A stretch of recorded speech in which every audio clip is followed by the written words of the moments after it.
Karnataka GK. ಕರ್ನಾಟಕವನ್ನು ಯಾವಾಗ ಸ್ಥಾಪಿಸಲಾಯಿತು?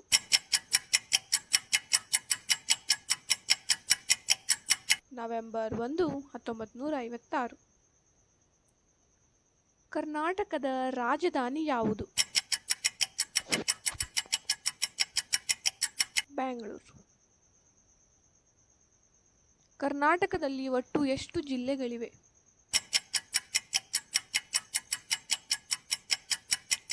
ಉತ್ತರ 31 ಜಿಲ್ಲೆಗಳಿವೆ. ಕರ್ನಾಟಕದ ಸಂಗೀತದ ಪಿತಾಮಹ ಎಂದು ಕರೆಯಲ್ಪಡುವವರು ಯಾರು? ಉತ್ತರ ಪುರಂದರದಾಸರು. ಕರ್ನಾಟಕ ರಾಜ್ಯದ ಮೊದಲ ಮುಖ್ಯಮಂತ್ರಿ ಯಾರು?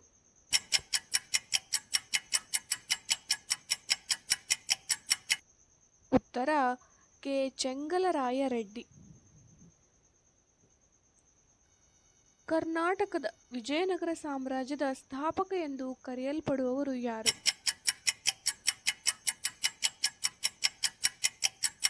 ಉತ್ತರ ಹರಿಹರ. ಎಂದು ನಮ್ಮ ಕರ್ನಾಟಕ ರಾಜ್ಯೋತ್ಸವವನ್ನು ನಮ್ಮ ಕರ್ನಾಟಕದಲ್ಲಿ ಆಚರಿಸಲಾಗುತ್ತದೆ? ಉತ್ತರ ನವೆಂಬರ್ 1ರಂದು. ಕರ್ನಾಟಕದ ಧ್ವಜದಲ್ಲಿರುವ ಬಣ್ಣಗಳು ಯಾವುವು?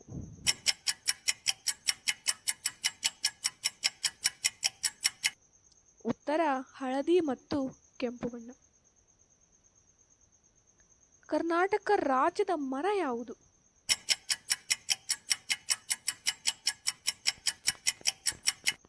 ಉತ್ತರ ಶ್ರೀಗಂಧದ ಮರ.